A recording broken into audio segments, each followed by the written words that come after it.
안녕하세요. 저는 40대 중반의 평범한 가정을 이루며 살고 있는 여자입니다. 이번에 정말 서운한 일과 충격적인 일을 겪어서 사연을 신청하게 되었는데요. 시모의 행동들이 너무 기가 막혀서 그냥 넘어갈 수 없을 것 같네요. 남편과 결혼한 지 10년 차이고 8살 된 아들 하나 키우면서 잘 살고 있었습니다. 별 문제 없이 조용한 집안이었죠. 때 되면 서로 모여서 얼굴 보며 웃고 지냈었는데 어느 날 시동생이 중대 발표를 하겠다고 저희를 모두 모았습니다. 거실에 모여 시동생의 말을 듣는 순간 가족 모두 놀라고 말았죠. 평생 혼자 살겠다던 시동생이 결혼을 하고 싶은 여자가 생겼다는 말을 꺼내게 되었습니다. 저희가 입을 다물지 못할 정도로 놀랐던 이유는 저도 10년간 시동생을 봐왔지만 여자에 대해 1도 관심이 없을 만큼 자기 생활에 만족하며 지내왔었어요. 혼자 사는 게 편하고 남을 신경 쓰는 것 자체를 싫어하는 성격이었죠. 제가 봤을 때도 시동생은 여자에 대한 생각보다 자신의 일에 더 취해 있었는데 여자와 진지하게 만남을 가지고 있다는 말도 아니고 결혼할 여자가 생겼다는 말을 들었을 때 처음에는 장난치는 줄 알았습니다. 그런데 시동생의 얼굴 표정은 진지했고 저희 모두는 그런 진지함에 모두 당황하고 말았네요. 그리고 조만간 인사시키려 데리고 오겠다는 말을 끝으로 비상사태로 만들어 버렸죠. 시모는 흥분을 감추지 못한 채 이것저것 물어보기 시작하셨고 시동생은 그 여자의 직업이 내과 의사라는 말을 하자마자 세상 처음 본 눈빛으로 시동생에게 다시 되물으실 정도로 엄청난 충격에 빠지셨습니다. 시댁 집안에 의사가 들어온다는 게 집안의 경사라고 얼굴도 안 보고 어떤 성격인지도 모르시면서 의사라는 이유 하나만으로 시모는 벌써 며느리로 받아들인 상태셨네요. 시동생은 결혼하고 싶다던 그 여자가 워낙 일이 바빠서 말일쯤에나 시간이 날 것 같다고 그때까지 준비 좀 잘해달라는 부탁을 끝으로 대화를 마무리 지었습니다. 저 또한 예비동서가 될 사람이 시댁에 들어올 때까지 저에게 엄청난 일들이 펼쳐질 거라곤 상상도 못했고 전혀 다른 사람의 모습을 보고 말았네요. 시댁과 저희 집이 걸어서 15분 정도인데 시모는 다음날 아침 일찍 저를 시댁으로 부르셨어요. 주부인 저는 시모가 부를 때 시댁에서 일손을 도우며 살아왔었습니다. 아이를 낳고 나서부터 주부 생활을 하게 된 저는 시모와 항상 웃으면서 좋은 관계를 유지하면서 지냈었어요. 이런 삶이 싫지도 않았고 시모와 큰 트러블이 없었기 때문에 나름 만족하는 삶이었습니다. 그런데 시모가 저를 시댁으로 부르셨을 때부터 제 삶은 급격하게 변했고 시모의 처음 보는 모습들이 저를 당황하게 만들었어요. 제가 현관문을 열면서 신발을 벗고 들어가려는 순간 시모는 제 인사를 받지도 않으시고 들어오지 못하게 하셨어요. 무슨 이유 때문인지 알지 못했던 저는 고개를 갸우뚱하며 시모를 바라봤고 저를 바라보시면서 손가락질을 하셨네요. 말일에 온다고 했으니까 15일 정도 남은 것 같은데 그때까지 철저하게 준비해서 이번 결혼 꼭 성사시켜야 한다. 내 아들이 결혼하겠다는 여자가 생긴 것도 대단한데 내과 의사라는 직업까지 가졌으니 더 필요한 게 있겠니? 신발장에 있는 신발 전부 다 꺼내서 안 신는 건 버려버리고 현관부터 청소 시작하도록 하자. 며칠 동안 대청소할 거니까 그렇게 알고 있어라. 내 말 무슨 뜻인지 알겠지? 이번이 내 아들의 처음이자 마지막 여자가 될 수도 있다고. 그렇다고 저 혼자 이 많은 것들을 전부 다 하라고요? 이렇게까지 할 필요는 없을 것 같은데. 그리고 어떤 신발이 신는 건지 저는 잘 알지 못하잖아요. 새로 사면 되니까 신경 쓰지 말고 옆에 쓰레기 봉투 있으니까 전부 다 꺼내서 죄다 버려라. 입구에 들어올 때부터 냄새가 나면 별로 안 좋잖아? 괜히 버렸다가 아버님께서 찾으시면 어쩌시려고 그래요. 이건 나중에 하는 게 좋을 것 같은데요? 제가 욕먹을 수도 있잖아요. 꼭 이렇게까지 해야 돼요? 당연하지. 너는 내과 의사 며느리 얻는 게 쉬운 줄 아니? 굴러 들어온 기회를 걷어찰 필요는 없잖아. 군소리 말고 빨리 정리해라. 할 일이 산더미야. 시모는 제가 현관문을 열고 들어오자마자 일을 시키기 시작했어요. 좀 당황스러웠지만 일단 시키는 대로 몸을 움직였고 시모도 정신없이 집안 청소를 하셨네요.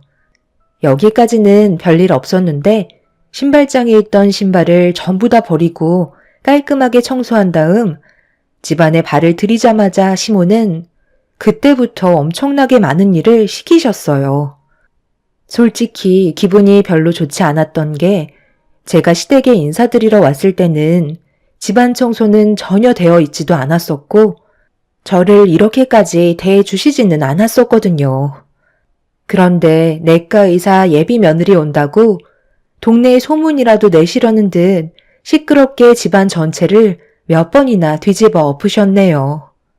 아침도 안 먹고 일을 시작해서 점심이 되어서야 겨우 숨 좀 돌리자 시모는 제가 고생하는 걸 아셨는지 밥 먹자며 주방으로 부르셨고 저는 그새 기분이 풀려서 주방에 들어가 자리에 앉는 순간 짜증이 확 밀려왔습니다. 일을 시키려면 그래도 든든하게 먹어야 하는데 시모가 저에게 건네주신 건 맨밥에 물을 말아 툭 던져주셨고 김치 하나 꺼내주지 않으셨네요. 야야, 일단 불만 가지지 말고 빨리 입에 털어놓고 거실로 나와라. 설마 이런 걸로 서운해하는 건 아니지? 지금 얼마나 바쁜데 음식할 시간이 어디 있니? 대충 배만 채우고 밖에 창고도 정리해야 되니까 네가 좀 이해해줘라. 음식 준비가 하나도 안 되어 있어서 내가 해줄 게 이것밖에 없다. 그럼 빨리 입에 털고 나와라. 어머님, 이건 정말 너무하신 것 같아요.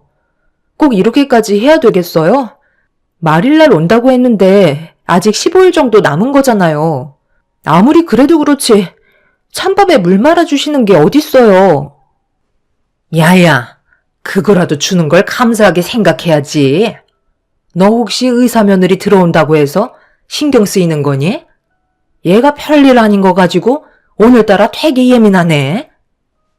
시모는 말끝마다 야야라고 하시며 먹기 싫으면 먹지 말라고 제 앞에 놓여있던 찬밥에 물을 마른 그릇을 치우려 하시길래 너무 허기가 져서 결국 입에 털어넣고 말았네요. 의사 며느리 들어온다고 저는 눈에 보이지도 않으시는 건지 저를 대하시는 행동 하나하나가 서운하게 다가왔고 제 기분은 점점 안 좋아지고 있었어요. 제대로 먹은 게 없으니 허기는 금방 왔고 시모는 몸이 느려지는 저를 보곤 답답하다며 빨리 움직이라고 더욱더 큰 소리로 재촉하기 시작하셨어요. 제가 왜 예비동서 온다고 이렇게까지 해야 되는 건지 알 수 없었고 인내심 테스트를 시험 받는 것 같은 느낌이 들어 저를 더욱더 괴롭게 만들고 있었죠. 그렇게 늦은 오후가 돼서야 집안일을 대충 마무리할 수 있었는데 시모의 한마디에 저는 짜증이 확 밀려오면서 결국 서운한 감정을 터뜨리고 말았어요. 오늘은 대충 마무리된 것 같고 내일까지만 하면 집안일은 끝나니까 오늘처럼 내일 일찍 와야 한다. 그럼 이제 들어가 봐라. 무슨 할 말이 아직 남았니? 어머님, 솔직히 집에서 일을 해주는 가정부도 고생했다는 말 한마디 정도는 듣는데 저한테 조금도 고마워하지 않으시고 당연하게 생각하시는 것 같아 좀 그렇네요. 그리고 아침부터 저녁 때까지 부리셨으면 밖에서 외식은 아니더라도 제대로 된 저녁밥 정도는 차려주셔야 하는 거 아닌가요? 저 지금 온몸이 후들거릴 정도로 체력이 바닥난 상태예요. 어머님은 저에게 지시만 하셨지 예비 의사 며느리 받게 생겼다고 여기저기 전화만 하셨지 집안일에는 전혀 손도 안 대셨으면서 저에게 좀 미안하지 않으세요? 지금 이 상태로 집에 들어가서 저녁 준비를 어떻게 해요? 그리고 저 내일 약속 있어서 못 올 것 같아요. 아까부터 얼굴에 불만이 한가득이더니 그래서 나보고 지금 저녁 준비라도 하라는 거니? 집에 가서 외식하면 되는 거 아니야? 대충 융통성 있게 대처하면 되는 거지. 뭘 그리 예민하게 받아들이고 있어? 그리고 집안일이 우선이니까 내일 약속은 취소하고 아침 일찍 서둘러 와야 한다. 시애미 말 무시하지 말고, 알겠지? 시모는 제가 서운해하는 걸 조금도 알아주려 하지 않으셨고 모든 걸 시모의 생각대로 움직이게만 하시려는 모습이 저를 더 반감심을 품게 만들어 버렸네요. 현관문을 열고 나가면서 다음날 오기는 힘들 것 같다며 저에게 화를 내시는 시모를 보며 등을 돌렸습니다. 10년간 며느리 생활하면서 단 한 번도 불만을 얘기한 적 없었지만 이번만큼은 시모의 행동에 문제가 있다고 판단돼 그냥 넘어갈 수는 없었어요. 그렇게 지친 몸을 이끌고 집으로 들어온 저는 그날 남편과 아이를 데리고 외식을 한 뒤에 집으로 돌아와 기절한 듯 쓰러져 잠이 들어 버렸고 다음날 아침 일찍 일어나 남편 아침상 차려준 뒤 지인과의 약속 준비를 하기 위해 분주히 움직이고 있었습니다. 그런데 아침 일찍부터 시모의 전화에 핸드폰은 쉬지 않고 울려대기 시작했어요. 저는 분명 전날에 확실하게 얘기했고 안 좋은 감정으로 시댁 일을 돕고 싶지 않았기 때문에 제 할 일 하면서 외출 준비를 하고 있었는데 시댁과 저희 집이 앞서 말씀드렸듯이 15분 거리라 시모가 직접 찾아오셔서 현관문을 두드리셨어요. 제가 문을 열어드리지 않자 시모는 예상하셨는지 알아서 현관문 비밀번호를 누르시곤 들어오셨네요. 이미 시모는 화가 머리끝까지 올라와 흥분 상태셨고 왜 전화를 받지 않냐며 화를 내시길래 전날에 말씀드리지 않았냐면서 묵묵히 외출 준비를 하고 있었죠. 그래서 지금 나를 도와주지 않겠다는 거야? 내가 어제 그렇게 얘기했으면 당연히 일정을 취소해야 되는 거 아니니? 빨리 약속 취소하고 대청소하러 가자. 왜 어머님 의견만 내세우시는 거예요? 저도 일정이 있고 중요한 약속인데 억지 부리셔봤자 소용없다는 거 모르세요? 그리고 어제 좋지 않은 기분으로 집에 들어왔는데 제가 왜 또 가서 일을 해야 되는 거죠? 저는 그런 대우 받으려고 이 집안의 며느리로 들어온 게 아니에요. 차라리 그냥 일해주실 수 있는 사람을 시키세요. 그게 모든 부면에서 훨씬 장점이 많을 것 같아요. 저는 지금 나가야 되니까 어머님도 이제 저희 집에서 그만 나가주세요. 시모는 저를 묵묵히 쳐다보셨고 더 이상 아무 말씀도 하지 않으신 채 집으로 돌아가셨습니다. 그렇게 저는 그날 지인과의 일정을 모두 끝내고 집으로 돌아와 가족들과 즐거운 시간을 보내고 있는데 시모에게 다시 전화가 왔어요. 받고 싶지 않았지만 괜히 싫은 소리 듣기 싫어서 일단 피하지 않고 전화를 받았습니다. 시모는 그날 일정은 잘 끝내고 왔냐며 집에 돌아와 곰곰이 생각해보니까 저에게 했던 행동들에 문제가 많았던 것 같다고 미안하다는 말을 꺼내시면서 저와 시모와의 관계에 금이 가는 건 원하지 않는다고 저를 위로해 주셨습니다. 의사 며느리를 볼 수 있다는 거에 흥분한 나머지 시모의 생각만 내세운 게 화를 키운 것 같아 다음부터는 조심하겠다면서 다음날 시댁으로 와서 다시 한번 진지하게 대화를 나누자며 최대한 침착하게 분위기를 이끌어 가셨습니다. 저도 참 멍청했던 게 시모가 전화하셔서 저에게 했던 모든 말들은 저를 부려먹기 위한 계획이었다는 걸 그때까지는 전혀 모르고 있었어요. 저는 10년간 시모와 크게 문제될 만한 사건들이 없었기 때문에 이번에도 서로 이해하고 잘 넘어갈 거라 생각했던 거죠.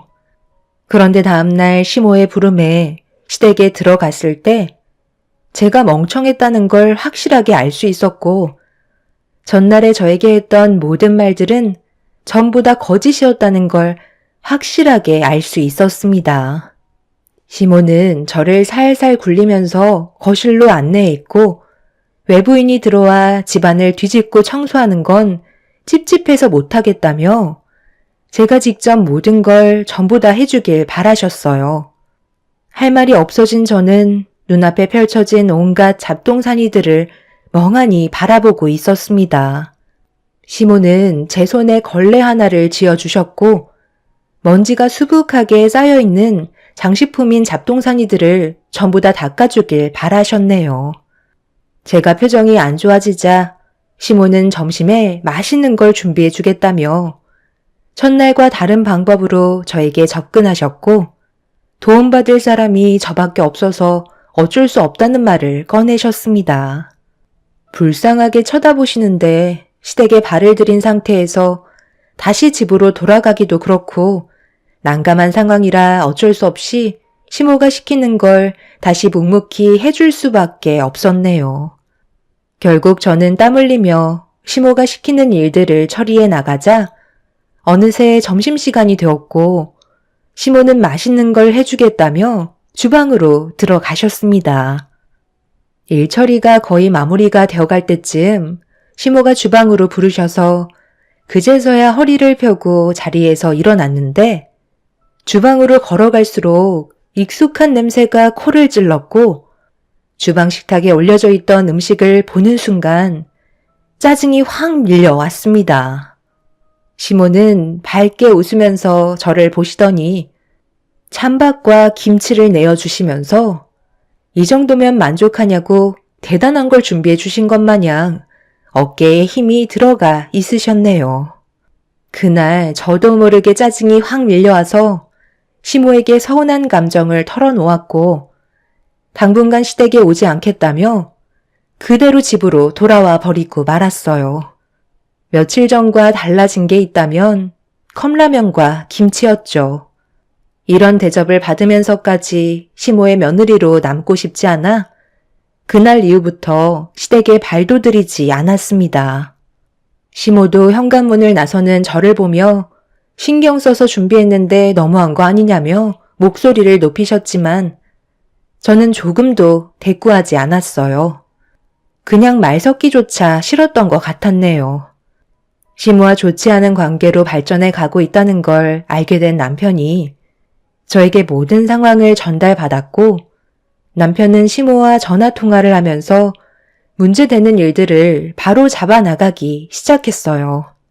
그리고 시동생이 예비 동서를 데리고 인사를 올 때 그때 잠깐 방문하겠다며 그 전까지는 시댁에 가지 않겠다는 말로 한동안 시모와의 거리를 유지하게 되었네요.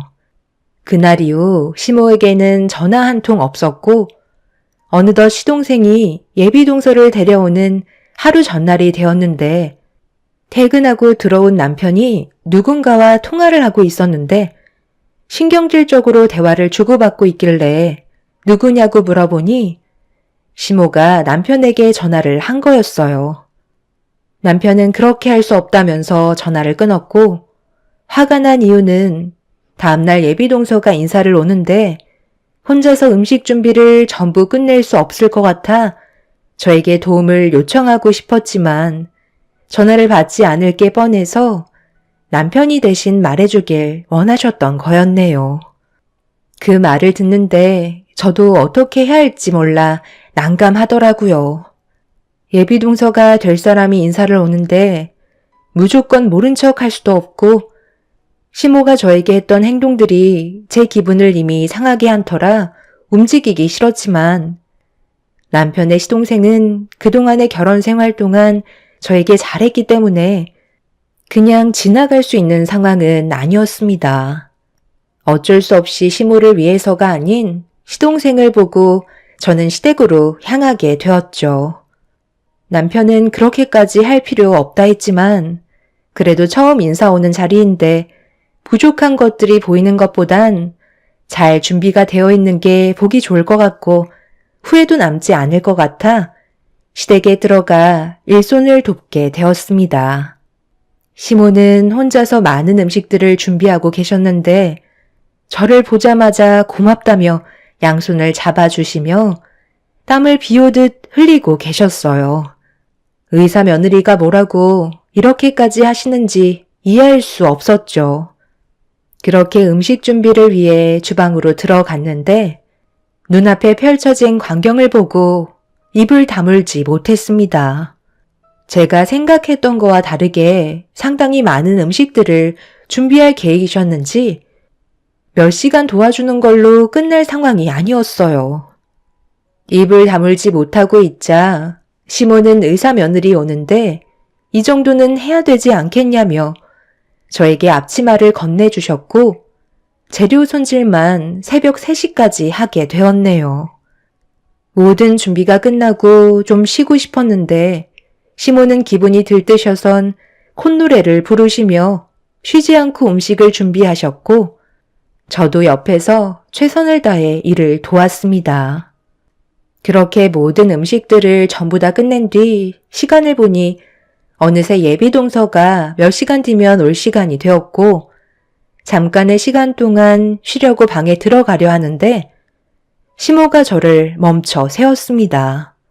그리고 저에게 걸레를 던지시더니 집안 전체에 먼지가 있으면 전부 다 닦아내라면서 당연하다는 듯 행동하셨고 저는 이미 체력이 바닥이 난 터라 몇 시간만 쉬고 싶다고 말하자 시모는 제 말을 무시한 채 살림 도우미로 왔으면 쥐죽은 듯 시키는 거나 하라는 상처되는 말을 하셨습니다. 혼자서 음식 준비하는 게 힘드실까봐 그래도 가족이기 때문에 도와드리려고 왔는데 정작 음식 준비가 끝나니 얼굴색이 싹 바뀌셔선 당연하다는 듯 행동하셨어요. 이미 한계치에 달했던 저는 분노가 머리끝까지 올라와 버렸고 시모에게 불만을 털어놓으려는 순간 새벽에 외출을 하셨던 시부가 남편과 제 아이를 데리고 집으로 들어오셨네요. 시모와 제가 분위기가 좋지 않다는 걸 알아챈 남편과 시부는 무슨 일 있었냐며 가까이 걸어오시길래 그날은 중요한 날이기 때문에 최대한 분노를 억누르면서 방으로 들어와 버렸습니다. 뒤따라 들어온 남편이 어떤 상황이었는지 물어보자 저는 그제서야 좀 전에 있었던 일에 대해 얘기했고 남편 또한 기분이 많이 좋지 않은 듯 표정이 어두워지고 말았어요. 그렇게 최대한 감정 조절을 하면서 음식 준비하느라고 분칠도 못한 몰골을 보면서 화장대에 앉아 정신없이 준비를 했고 그 사이 시동생과 예비동서가 왔는지 시동생의 목소리가 저희 방에까지 들려오고 있었습니다. 저희 부부는 급하게 현관문 쪽으로 걸어 나갔고 뒤이어 시부모님께서도 예비 며느리를 반겨주겠다며 서둘러 나오셨는데 중문이 열리면서 시동생 뒤에 있던 예비 동서를 보자마자 분위기가 이상하게 흘러갔어요. 어색하게 인사를 주고받았고 시동생은 도와달라며 저희에게 도움을 요청했습니다. 일단 남편과 함께 시동생이 해달라는 대로 도와주긴 했는데 시모가 시동생과 예비 동서를 바라보면서 지금 뭐 하는 거냐고 다짜고짜 소리를 지르셨습니다. 시동생은 무슨 문제가 있냐고 되물었네요. 지금 문제가 없다고? 너 나랑 장난하는 거니?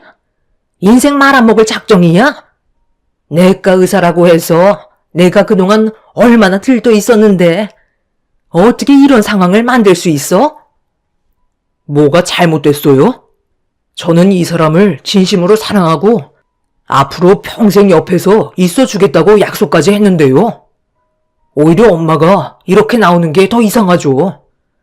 이 사람이 이렇게 된 게 누구 때문인데요? 엄마 때문이잖아요.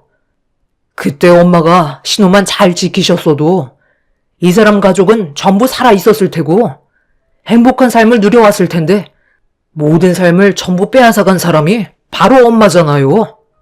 그런데 지금까지 제대로 된 사과를 단 한 번이라도 하신 적 있으세요? 엄마가 온 동네에 떠들고 다녔던 의사 며느리 맞는데 뭐가 문제라는 거예요? 두 다리를 잃어서 그게 마음에 안 드세요? 이 사람이 받은 상처 제가 전부 다 짊어지겠다는 건데 오히려 엄마가 저한테 감사하셔야죠. 그동안 모르셨겠지만 제가 이 사람 마음을 얻으려고 곁에서 얼마나 많은 시간을 쏟아 부었는지 아세요? 그렇다고 내가 사고 낸 사람의 가족과 살겠다는 건 말도 안 되는 거지. 내 잘못으로 한순간에 이 여자의 가족들이 세상을 떠나고 이 여자는 두 다리를 잃었는데 어떻게 가족이 될 수 있다는 거야? 나는 절대 이 결혼 반대할 거고 네가 그런 삶을 사는 걸 원하지 않는다. 차라리 그냥 혼자 살아라.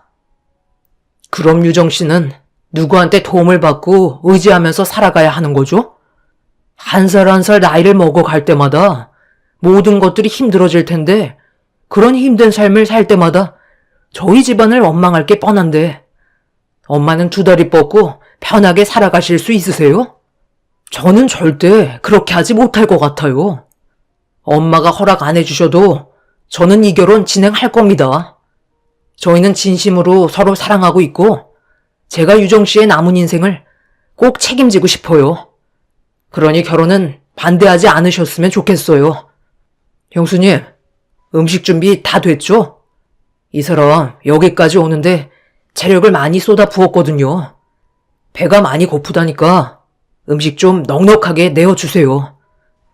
내가 밤새 준비한 음식인데 어딜 들어가겠다는 거야? 내 주방에 한 발짝이라도 들어가기만 해봐. 두 다리를 잃은 걸로 끝나지 않을 거야. 어머님이 전부 다 잘못하신 건데 왜 유정 씨가 죄 지은 사람처럼 있어야 하는 거죠? 그리고 음식 준비는 제가 다 했죠. 어머님은 중간중간 힘드시다며 방으로 들어가셔서 주무셨잖아요. 도련님, 유정 씨 데리고 먼저 들어가 앉아 계세요. 최대한 빨리 음식 준비해 드릴게요. 당신은 휠체어 좀 옆으로 치워줘. 시모는 8년 전에 차를 몰고 가시다가 신호 위반을 하신 적이 있으세요. 그때 하필 횡단보도를 건너고 있던 세 가족이 시모가 몰고 가던 차와 충돌이 일어났고 한순간에 이 여자는 부모를 잃게 되었죠. 그런데 이 여자의 두 다리까지 잃게 되어버린 터라 상당한 고통을 겪어야만 했어요.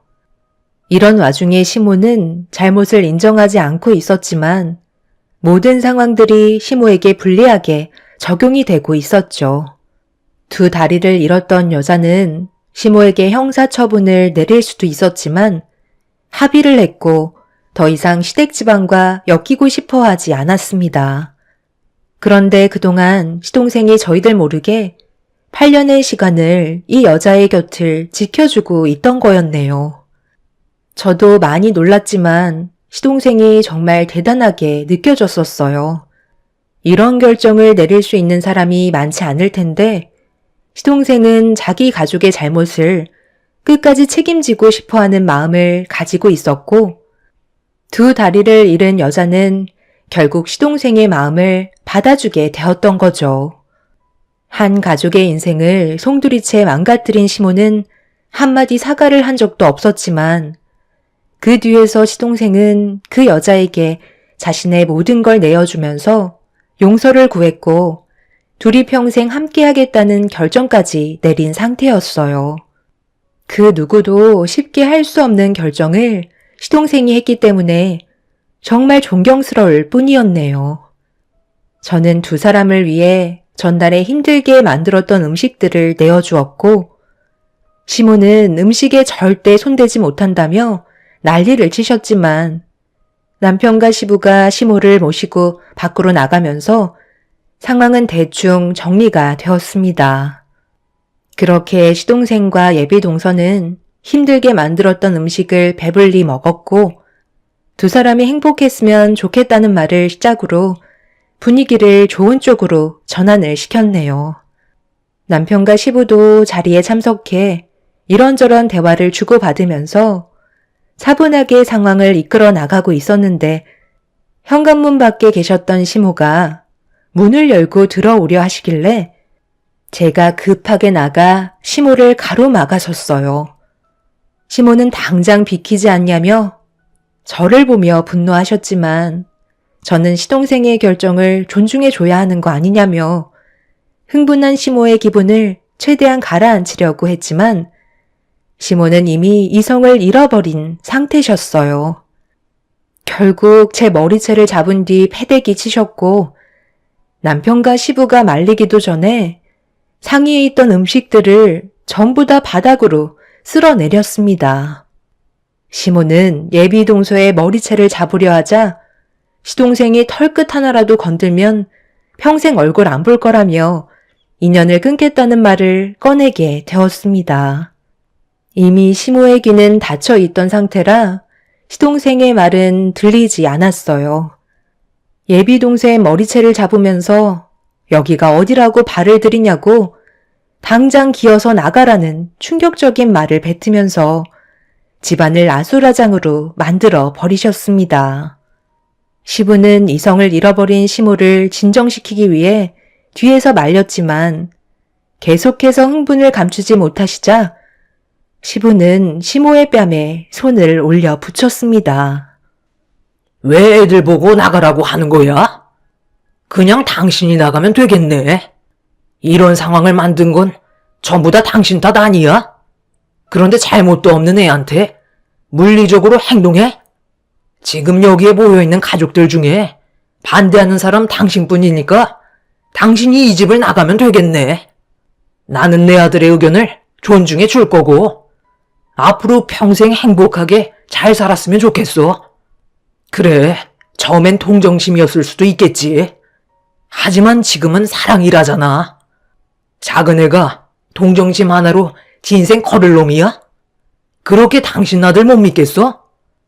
당신의 무책임한 선택으로 한 가족이 송두리째 무너졌는데 조금의 죄책감이라도 느끼면 사람이 이럴 수는 없는 거지. 계속 이렇게 난리칠 거면 내 집에서 당장 나가. 나도 8년 전 그 사고 이후로 잠 한숨 편히 잔 적이 없었다고. 갓의사까지 돼서 앞길이 창창한 애 인생을 망쳐놨으면 사람이 이럴 수는 없는 거라고. 시부는 시모의 얼굴에 손을 올려 붙였고 시모는 그런 시부의 행동에 많이 당황했는지 눈물을 쏟아내고 말았습니다. 시모는 같이 살 바엔 차라리 따로 사는 게 좋을 것 같다며 정말 짐을 싸서 집 밖으로 나가셨네요. 너무 순식간에 일어난 일들이어서 말릴 틈도 없었지만 시모는 그 이후로 연락도 받지 않으셨어요. 끝끝내 시모는 시동생 결혼식에 발도 들이지 않으셨죠. 그렇게 시모 없이 시동생과 예비 동서는 많은 사람들의 축복을 받으며 결혼까지 하게 되었고 잘 지내고 있었는데 며칠 전에 남편에게 연락을 받아서 급하게 병원으로 찾아가게 되었어요. 그리고 제 눈앞에 충격적인 광경을 목격하게 되었죠. 시모가 호흡기를 달고 생명이 위태로운 상태라는 말을 의사에게 들을 수 있었고 남편의 말로는 시모가 밤에 무단횡단을 하시다가 트럭과 충돌이 생기게 되었다는 충격적인 상황을 알려주었습니다. 결국 시모가 한 잘못을 되돌려받게 된 상태인 것 같아 그 모습을 보는데 참 안타깝더라고요. 지금 현재 시모는 혼수 상태로 중환자실에 계신 상태십니다. 저희는 그 모습을 묵묵히 지켜볼 뿐 어떤 조치도 취할 수 없는 상태예요. 결국 일이 이렇게까지 진행이 되어 버렸네요. 시모는 과거의 행동에 대해 후회하고 계실까요? 그래도 남편의 어머니이시니 기적적으로 깨어나시길 바라지만 만약 어쩔 수 없이 세상을 등지신다면 동서에게 미안했다는 말 한마디 마음속으로라도 하셨으면 좋겠네요. 제 사연 들어주신 분들 항상 횡단보도 건너실 때 주의를 살피시고 운전하시는 분들도 안전운행 하시길 바랍니다. 여러분들의 인생길이 언제나 행복이 가득한 꽃길이 펼쳐지길 기원 드리겠습니다. 감사합니다. 안녕하세요. 저는 50대 초반 여자입니다. 혼자서 감당하기 힘든 삶을 앞으로 어떻게 버틸 수 있을지 몰라 사연을 신청하게 되었습니다. 글을 써 내려가는 지금 그때의 기억을 되살리려다 보니 제 눈에 눈물이 흘러내립니다. 저에게는 눈에 넣어도 아프지 않은 딸이 있었습니다. 아직도 제 뱃속에서 세상 밖으로 빨리 나오고 싶다며 발길질을 하던 그때가 생생하고 제가 눈을 감기 전까지 건강하게 살아갈 줄 알았던 딸은 저보다 먼저 세상을 떠나게 되는 불효를 저지르고 말았네요. 전부 다 제 탓만 같고 고통만 주고 떠나보낸 것 같아 너무 마음이 아픕니다. 태어날 때 다른 또래들보다 약하긴 했었지만 크게 문제될 건 없을 거라 생각했었어요. 그래도 항상 잘 먹고 잘 지내왔었기 때문에 병이 찾아올 줄 꿈에도 몰랐죠. 그런데 어느 날 살짝만 부딪히거나 몸에 상처라도 나면 지혈이 잘 되지 않아 뭔가 이상함을 느껴 병원에서 검사를 받게 되었는데 급성 백혈병이라는 충격적인 진단이 내려지고 말았습니다. 처음에는 제 귀를 의심했었어요. 백혈병이라는 질병을 자세히 알아본 적도 없었고 주위에서 그런 병을 앓고 있는 사람들도 없었기 때문에 피부에 크게 와닿지 않았습니다. 고칠 수 있을 거라 확신하고 있었던 저는 제 딸의 치료 방법을 물어보게 되었고 간단하게 끝날 문제가 아니라는 걸 알게 되었죠. 딸을 살릴 수 있다면 뭐든 하겠다고 의사 앞에 무릎을 꿇은 채 발목을 잡으며 살려달라고 한참을 애원했습니다. 앞으로 행복만 가득할 거라 생각했던 제 삶과 꿈이 한순간에 무너져 내리는 의사의 죄송하다는 단어가 제 딸과의 작별을 해야 될지도 모른다는 걸 미리 알려주고 있었어요. 희망을 잃지 않기 위해 할 수 있는 방법은 전부 다 받겠다고 했지만 자기가 왜 백혈병이라는 병을 앓게 됐는지 받아들이기 힘들어했던 딸도 정신적인 충격을 감당하기 힘들어 했었어요. 의사는 항암 치료를 받다가 조혈모 세포 이식이라고 항암제나 방사선 치료 시 정상적인 세포도 함께 없애고 나중에 건강한 조혈모 세포를 이식해서 조혈 기능을 복원시키는 치료법으로 넘어가는 게 좋을 거라는 설명을 해 주었지만 이식자가 나타날 때까지 기다려야 하는 문제가 있었네요. 그래서 제가 하겠다고 얘기했지만 자식과 부모는 염색체가 반일치라 안 되고 젊고 건강한 형제 자매거나 아예 타인 중 유전자 일치율이 높은 사람이 가능하다는 말을 듣게 되었어요. 결국 제 딸과 일치하는 이식자가 나타나야 한다는 말이었고 제대로 정신을 차리지 못한 상태에서 남편에게 딸의 상태를 알리기 위해 전화를 하게 되었습니다. 당장 입원 수속부터 밟아야 해서 남편의 도움이 많이 필요한 상태였죠. 그런데 전화를 받은 남편에게 딸의 몸 상태를 설명하면서 당장 병원으로 와달라고 얘기하는 순간 제 귀에 이상한 목소리가 들려왔어요. 남편은 일이 바빠 나중에 다시 전화하겠다며 급하게 연락을 끊어버렸고 저는 잘못 들은 줄 알고 제 두 귀를 의심했지만 남편 옆에 있던 여자의 목소리가 머릿속에서 떠나질 않고 있었습니다.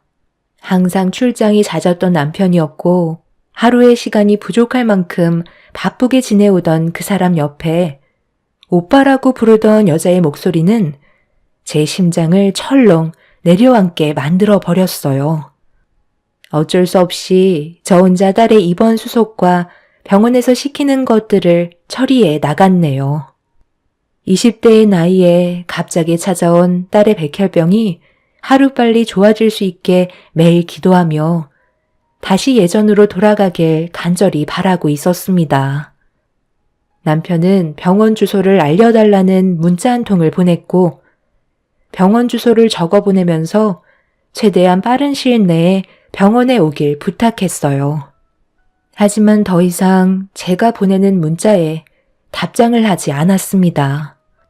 그렇게 며칠의 시간이 지난 뒤에야 찾아온 남편이 병실 문을 열며 고개를 내미는데 저는 그 모습을 보곤 화가 머리끝까지 차올라 남편을 병실로 들어오지 못하게 몸을 밀치며 밖으로 내보냈습니다.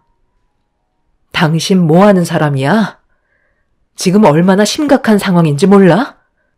다른 것도 아니고 서연이가 아프다는데 이제야 오는 게 말이 돼? 나도 하루빨리 오고 싶었다고. 그런데 일이 바쁜 걸 어떡해? 당신이 말하지 않아도 나 또한 서연이를 걱정하고 있었다고. 지금 일이 중요한 거야? 그렇게 해서 도대체 얻는 게 뭔데? 돈을 벌려는 목적이 우리 가족 행복하게 살기 위해 버는 거 아니야? 그런데 지금 우리 삶을 봐봐. 당신은 뭐가 중요한지 전혀 모르고 있잖아. 서연이가 급성 백혈병으로 이식을 받지 못하면 세상을 떠날지도 모른다는데 일이 손에 잡히디? 혹시 당신 다른 여자 생겼어? 옆에서 당신한테 온갖 애교 떨며 오빠라고 불렀던 그 여자 누구야? 그런 여자한테 한눈 팔려서 당신 딸을 나 몰라라 하면 마음이 편해?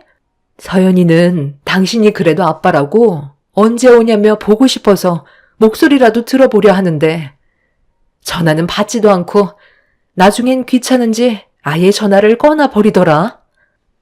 일이 바쁘다 보면 그럴 수도 있는 거지. 뭘 그거 가지고 그래? 그리고 내가 뭐라고 그랬어? 업무 중에는 전화하지 말라고 했잖아. 옆에 끼고 있던 여자와 업무 중이었니? 당신은 서연이 얼굴 볼 자격도 없으니까 병실에 들어갈 생각도 하지 마.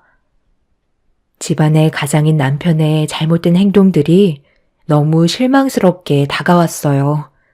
남편은 깊은 잠에 빠져 있는 딸 얼굴을 보겠다며 병실 문을 강제로 열라고 하길래 그동안 살아오면서 제일 큰 실망을 안겨준 남편의 뺨에 손을 올려붙이고 말았습니다. 그제서야 행동을 멈춘 남편은 저를 보며 당황했는지 나중에 다시 오겠다며 병원을 나갔고 참아왔던 눈물은 결국 터지고 말았습니다. 언제나 가정이 우선이었던 남편이 변하고 있다는 걸 느끼곤 있었지만 걱정되는 마음에 물어보면 일이 바쁘다 보니 그런 거라며 신경 쓰지 말라고 했던 그런 말들이 전부 다 거짓이었다는 걸 알 수 있었습니다. 남편의 얼굴에 뺨을 올려붙였을 때 몸에서 풍기는 다른 여자의 향수 냄새가 온몸에 진동을 하고 있었어요. 그리고 저를 바라보는 눈빛과 아픈 딸의 얼굴을 보러 온 행동들은 어쩔 수 없이 움직이고 있다는 걸 여자의 촉으로 확실히 느낄 수 있었죠. 그런 남편에게 바로 이혼하자는 말을 할 수 없었던 이유는 앞으로 딸에게 얼마나 많은 병원비가 들어갈지 몰라 뭐든지 신중하게 결정해야 했습니다. 그날 이후 남편은 또다시 며칠 뒤 낮에 병원을 다시 한번 방문하게 되었고 아빠를 목 빠지게 기다리고 있었던 딸은 밝은 얼굴을 하며 반겨주고 있었습니다. 딸의 얼굴을 처음 본 남편은 급격하게 변해버린 모습에 상당한 충격을 받은 듯 보였어요. 딸은 그동안 하고 싶은 말이 많았는지 쉬지 않고 말을 하고 있는데 남편은 계속해서 시간만 바라보고 있었습니다.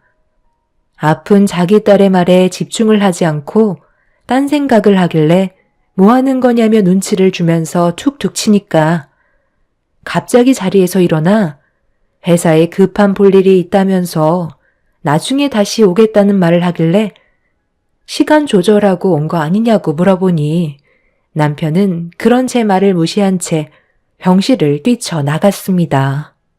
딸에게 나중에 다시 오겠다는 말도 하지 않고 무작정 뛰쳐나간 남편을 붙잡으면서 뭐가 문제냐고 화를 내자 남편의 입에서 충격적인 말을 듣게 되었고, 더 이상 그 사람은 저희 집안의 가장이 아니었네요. 갑자기 이게 뭐 하는 거야? 지금 서연이가 당신이 와서 좋아하는 거 안 보여? 그런데 아무 말도 없이 무작정 밖으로 나오면 어쩌자는 거야?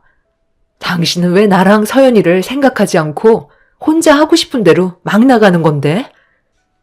백혈병에 걸린 서연이를 보고 있는데 앞으로 내가 어떤 삶을 살게 될지 눈에 훤히 보이는데 그걸 알면서도 앉아있는 내 모습을 보니 너무 한심하게 느껴지더라고.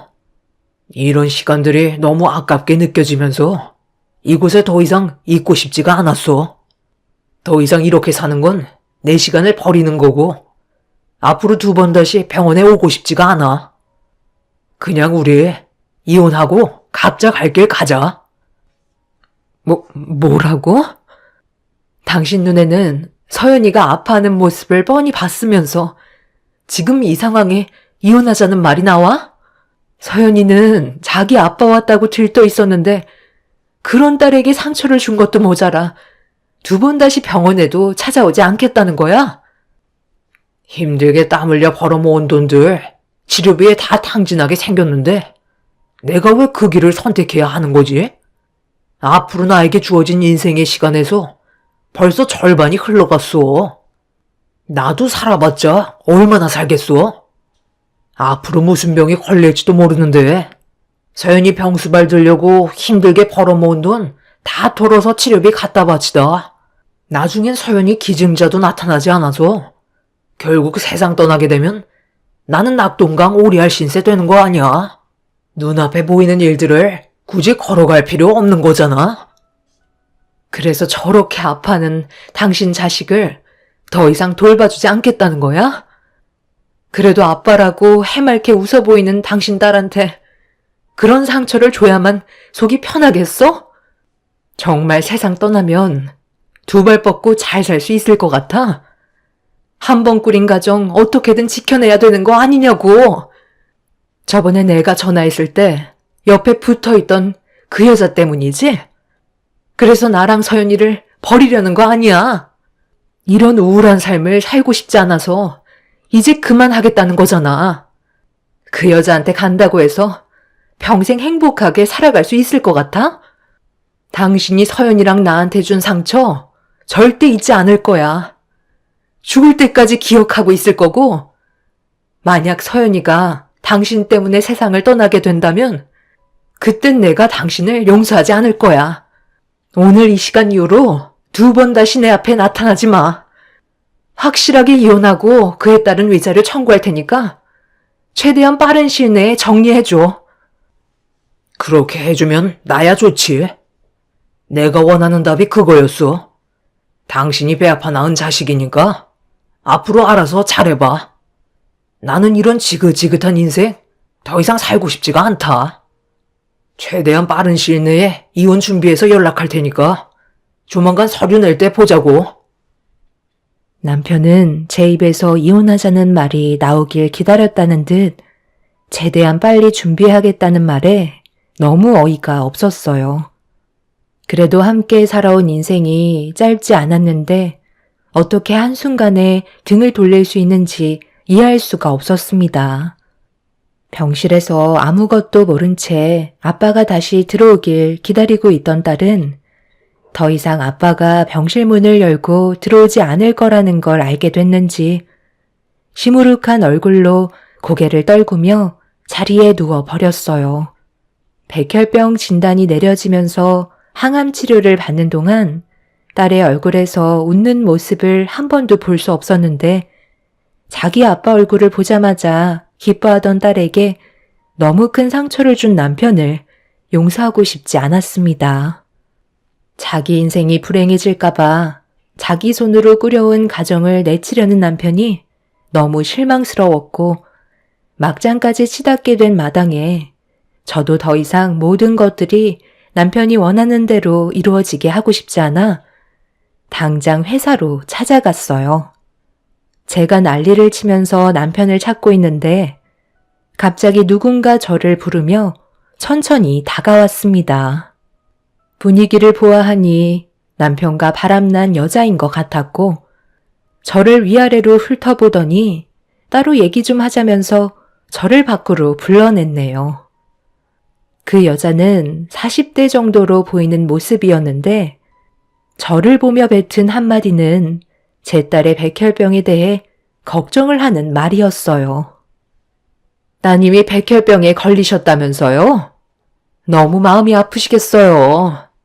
하나뿐인 딸을 잃게 되실까봐 사시는 게 말이 아니죠? 그런 마음 저도 이해 못하는 건 아닌데요. 여긴 엄연한 회사예요. 조 부장님은 지금 회의 중이신데 회사 안에 들어와 무턱대고 난리를 치시면 되겠어요? 조 부장님 입장도 생각해 주셔야죠. 여기에는 보는 눈이 얼마나 많은데요. 목소리를 딱 들어보니 그쪽이 내 남편이랑 바람난 여자인 것 같은데 내가 지금 제정신이 아닌 걸 알면서도 뻔뻔스럽게 나를 대면하려 들어? 머리채 잡혀봐야 정신을 차릴래? 남의 가정을 무너뜨려야 속이 후련하지? 뭔가 상당히 착각하시는 것 같은데요. 저와 부장님 사이야 회사에서 이미 소문은 자자하고 부장님은 원래 바람기가 많은 분으로 유명하세요. 제가 처음이 아니라는 말이에요. 신입 킬러라고 해서 부장님 손을 안 거친 여직원이 없을 정도로 알아주는 분이시라니까요. 그동안 이런 걸 모르고 계셨다는 게 상당히 눈치가 없으신 거죠.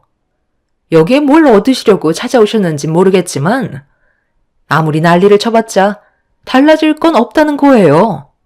그쪽만 경찰에 잡혀가는 안 좋은 모습만 보이게 된다니까요. 그래서 그 사람이랑 바람 피운 주제에 이렇게 당당한 거야? 그쪽이 첫 여자가 아니라는 거지?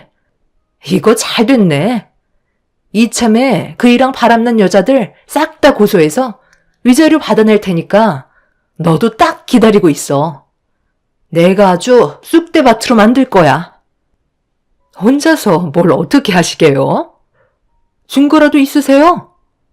혼자서 회사를 상대로 소송을 걸겠다는 것과 똑같은 건데 이기실 수 있으실 거라 생각하세요?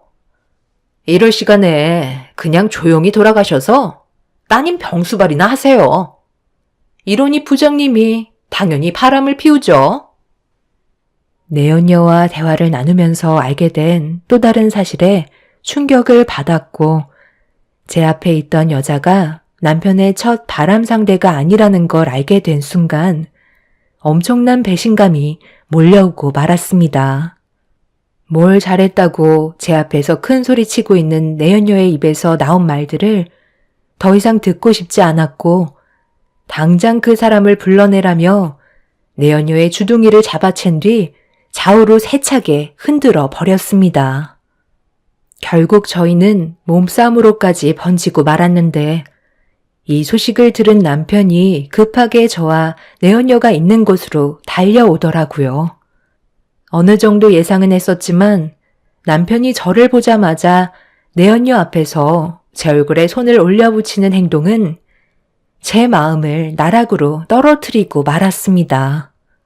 저도 이판사판이라 남편을 가만두고 싶지 않았고 서연이를 살려내라며 당장 병원비를 토해내라고 회사가 떠나갈 정도로 화를 내게 되었네요. 하지만 남편은 눈 하나 깜빡하지 않고 경비원들을 불러 저를 회사 밖으로 내쫓아 버렸습니다.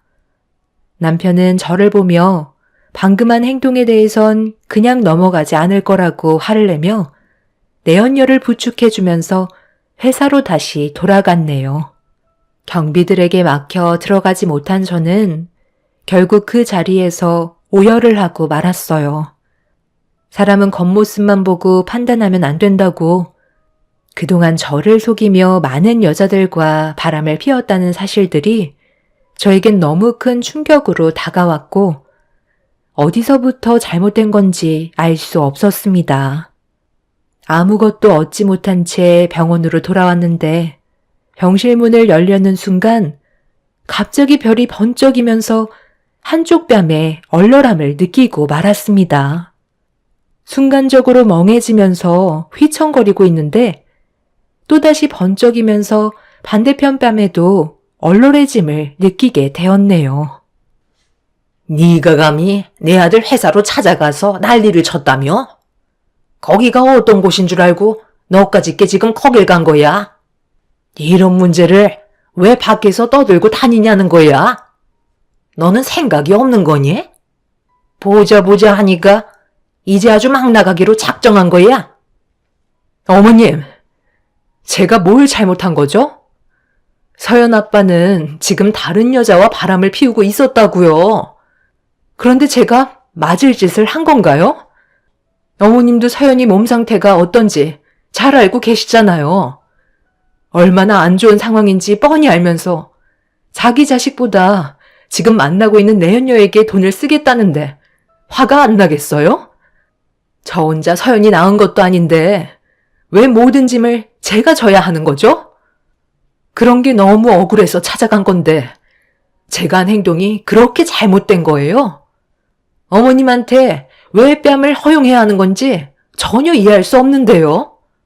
그리고 지금 제가 제정신으로 보이세요? 서연이는 백혈병 때문에 앞으로의 생사가 어떻게 될지도 모르는 상황인데 그이는 지금 바람을 피우고 있고 이혼까지 하겠다고 자기가 이끌어온 가정을 포기하겠다는 말을 꺼냈는데 제가 제정신이겠어요? 원래 남자들은 밖에서 돌아다니고 이 여자 저 여자 만나면서 기분 전환 시키고 스트레스 풀어야 집안에 오래 머물 수 있는 거야. 여자랑 남자는 엄연히 다르다고. 알면서도 모른 척하고 지나갔으면 이런 심각한 상황까지 왔겠어? 이렇게까지 만든 건 전부 다 너 탓이니까 현실을 받아들이고 이제 그만해라. 한 번만 더 내 아들 인생 앞날을 가로막는 날엔 절대 가만두지 않을 거야. 저도 더 이상 미련 없어요. 그런데 어머님이 제 얼굴에 손을 댄 건 저도 가만히 있을 수 없을 것 같네요. 그 일을 잘못 키운 벌 받으셔야죠. 제 양뺨에 손을 올려붙인 시모에게 받았던 만큼 돌려드렸고 이성을 잃어버린 모습으로 정신나간 여자처럼 행동하는 모습을 보이자 시모는 제가 그렇게까지 나올 거라고 전혀 예상하지 못했는지 양뺨을 어루만지며 급하게 도망치셨네요. 순식간에 일어난 일이라 다리에 힘이 풀려 주저앉은 채 한참 동안 멍하니 바닥만 바라보고 있었어요. 왜 안 좋은 일은 한꺼번에 몰려오는 건지 이런 상황들이 너무 싫게만 느껴졌습니다. 딸은 날이 가면 갈수록 점점 더 몸 상태가 안 좋아졌고 더 이상 남편이 병원에 찾아오지 않자 딸은 우울한 모습을 보여주고 있었어요. 어느 정도 대충 상황을 알고 있던 딸은 저 몰래 남편에게 전화를 걸었지만 역시나 받지 않았고 그렇게 몇 달 뒤 갑자기 딸의 몸에 이상 반응이 나타나기 시작했는데 항암 치료 부작용으로 인해 심장 발작 증세가 나타났고 긴급 조치로 겨우 위기를 모면했지만 다시 한번 또다시 같은 증상이 반복이 된다면 그땐 장담할 수 없을 것 같다는 의사의 진단을 받고 말았습니다. 심장 발작을 일으킨 뒤 딸은 눈을 뜨지 못한 채 겨우 버티고 있었고 위태로운 상태에서 제가 할 수 있는 건 아무것도 없었어요. 그저 제발 살아달라고 딸의 손을 잡고 제 목소리는 들을 수 있을 거라는 확신을 가지며 쉬지 않고 옆에서 말을 붙여왔습니다. 하지만 딸은 얼마 못 가 또다시 심정지가 오면서 잡고 있던 손에 힘이 풀리고 말았습니다. 담당 의사분은 제 딸 서연이를 살리겠다고 땀을 비오듯 쏟아내며 노력했지만 딸은 돌아오지 못했어요. 축 처져버린 딸을 껴안으며 아무 말도 하지 못한 채 눈물을 쏟아내었고 반복해서 딸의 이름을 불러 외쳤지만 제 목소리에 반응을 하지 않았습니다. 병원에 있으면서 창밖을 바라보며 예전에 저희 가족이 함께했던 즐거웠던 날로 다시 돌아가고 싶다는 말이 마지막이었는데 저는 딸의 마지막 소원을 들어주지 못했고 따뜻한 온기만 남은 채 제품에 안겨있는 창백해진 딸의 얼굴을 바라보며 한참 동안 놓지 못하고 오열을 하고 말았습니다. 제 손으로 정말 하고 싶지 않았던 딸의 장례를 진행해야만 했고 힘들어하는 저를 대신해 저희 부모님께서 딸의 장례를 도와주고 계셨어요. 자식을 잃게 되는 슬픔을 절대 느껴보고 싶지 않았는데 숨을 쉬기가 힘들 정도로 너무 고통스러웠습니다.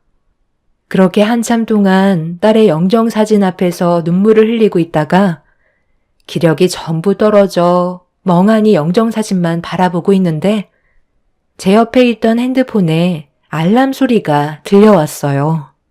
고개를 돌려 바닥에 있던 핸드폰을 바라보니 남편의 문자 한 통이었습니다. 분명 딸이 세상 떠난 걸 알면서 찾아오지 않는 남편이 무슨 말을 하고 싶어서 문자를 보냈는지 확인하기 위해 핸드폰을 들어 메시지를 확인하는 순간 저는 들고 있던 핸드폰을 던져버리고 말았어요. 제 딸의 장례를 보내고 있는 시점에 남편은 내연녀와 500짜리 크루즈 여행이 잡혀 있다며 취소할 수 없어서 갈 수 없을 것 같다고 5만 원을 인터넷 뱅킹으로 계좌 이체시켰다는 문자를 보내왔습니다. 남편이라는 사람이 여자의 치마폭에 휘둘려 헤어나오지 못하는 모습을 보니 너무 화가 치밀어 올랐어요. 절대 용서하고 싶지 않았고 딸의 장례가 끝난 이후에 남편을 찾아가 절대 가만두지 않겠다고 이를 갈게 되었네요. 그렇게 딸의 장례를 힘겹게 끝낸 뒤 병원에서 생활할 때 딸이 쓰던 유품을 미처 정리를 하지 못했던 저는 집에 돌아와 가방에 있던 물건들을 꺼내놓고 있었는데 가방에 편지 봉투 하나가 있었고 처음 보는 물건이라 안에 있던 내용물을 꺼내 펼쳐보는 순간 저는 남편에게 전화를 걸었어요. 이제 막 여행을 마치고 온 남편은 이혼 때문에 그러는 거면 며칠 뒤에 다시 전화 주겠다며 끊으려 하길래 서연이가 남편에게 유서를 남기고 떠났다면서 지금 당장 집으로 들어오라는 말을 전달한 뒤 전화를 끊어 버렸습니다. 그렇게 몇 시간 뒤에 남편은 현관문 비밀번호를 누르며 집 안으로 들어왔고 그 뒤로 내연녀가 같이 따라 들어왔네요. 마침 잘 됐네. 저 여자한테도 할 말이 정말 많았거든. 크루즈 여행은 즐거웠나 봐. 얼굴에 생기가 가득하네. 당신이랑 쓸데없는 말 하려고 온 거 아니니까. 서연이가 쓴 유서나 줘봐. 원래 오지 않으려 했는데 찝찝해서 참을 수가 있어야지. 당신이 지금 서연이한테 어떤 짓을 저질렀는지 잘 한번 읽어보라고. 당신이 이러고도 앞으로 편히 살 수 있을 것 같아? 남편은 제가 건넨 딸의 유서를 건네받았고 그 안에 적혀있던 내용을 읽어내려간 순간 사색이 된 얼굴로 입을 다물지 못하고 있었어요. 유서를 읽어내려가고 있던 남편의 손은 점점 떨리기 시작했고 그 자리에 털썩 주저앉고 말았습니다. 그리곤 들고 있던 딸이 생전에 남긴 유서를 끌어안은 채 오열을 하며 자신의 행동에 대해 잘못을 뉘우치고 있었네요. 아빠가 제가 쓴 편지를 읽고 계실 때 저는 이미 세상을 떠난 존재가 되었겠죠? 정말 하고 싶은 말이 많았는데 저번에 아빠가 그렇게 떠나시고 나서 너무 마음이 안 좋았어요. 그래도 꼭 한 번은 아빠 얼굴 다시 한번 보고 싶었는데 이제 2번 다시 볼 수 없겠죠? 저는 그동안 아빠 딸로 살아가면서 정말 행복했고 이렇게 잘 키워주셔서 너무 감사했었어요. 살아온 세월이 많은 건 아니지만 그래도 아빠와 함께했던 모든 순간들이 저는 너무 소중했고 그 기억을 절대 잊고 싶지 않고 간직하고 있을 거예요. 아빠가 예전에 저한테 했던 말 기억하세요? 평생 저를 지켜줄 거고 옆에 머물러 주겠다고 하셨잖아요. 저도 아빠 옆에 붙어서 절대 떨어지지 않겠다고 했었는데 그때가 정말 행복했던 것 같아요. 그때의 아빠는 엄마를 진심으로 사랑했었고 가족을 위해 땀 흘리며 노력하시는 모습이 저는 정말 대단하다고 느끼고 있었어요. 그런데 어느 날 친구들과 함께 극장에서 영화를 보고 헤어지려 하는데 아빠의 손에 엄마가 아닌 다른 여자의 손을 잡고 있더라고요. 그리고 엄마한테만 보여줬던 따뜻한 미소를 그 여자한테도 보여주고 있었죠. 저는 그때 당시 너무 큰 충격을 받아서 어떻게 해야 할지 몰랐고 아빠한테 처음으로 배신이라는 감정을 느끼고 말았어요. 하지만 아빠는 집에 들어오실 때 언제나 한결같은 모습을 보여주시길래 저만이 비밀을 안고 있으면 가정은 절대 깨지지 않을 거라 생각했었죠. 그래서 입을 닫고 살아왔었는데 아빠가 어떤 삶을 살고 계신지 궁금해지더라고요. 그래서 학교가 끝나면 친구들과 노는 것보다 아빠의 뒤를 따라다녔어요. 그런데 아빠의 곁에는 엄마가 아닌 다른 여자들과 함께하는 시간이 많았고 그런 모습들을 전부 다 지켜보면서 그동안 아빠와 함께했던 모든 순간들이 전부 무너지고 말았네요. 그래도 집에 들어오시면 항상 밝게 웃으시는 모습과 엄마를 챙겨주시는 변하지 않는 모습에 저는 항상 참고 있었지만 마음의 병은 날이 가면 갈수록 점점 크게 멍들어가고 있었던 것 같아요. 제 방에 자물쇠로 걸어놓은 서랍 안에는 그동안 아빠가 만나왔던 여자분들의 사진과 영상들이 전부 보관되어 있어요. 그리고 최근에 만나고 계신 여자분이 아빠한테는 상당히 중요한 사람이라고 생각하셨나 봐요. 그분을 만나시면서부터 저와 엄마한테 대하는 모습들이 너무 급격하게 변하셔서 많이 놀라긴 했었어요. 그래도 가족을 챙기려 노력하셨는데 그 여자가 엄마보다 더 크게 다가오셨나 봐요. 다른 건 다 참아도 엄마의 눈에서 눈물을 흘리게 하시는 건 딸로서 용서할 수가 없어요. 그래서 준비했어요. 제가 떠나기 전에 마지막 선물이에요. 딸은 자기 아빠의 모습을 전부 다 알고 있었으면서도 가정이 깨지지 않게 하려고 혼자서 노력하고 있었어요. 그리고 딸의 서랍 안에 있던 모든 증거물들을 남편 앞에 보여주었고 옆에 있던 여자의 진짜 모습이 담긴 증거물 또한 남편에게 내밀었습니다. 녹음된 파일 안에서는 내연녀가 남편과 저를 이혼시키고 그 자리를 차지한 다음 이중적인 생활을 하려고 계획을 세우고 있었습니다.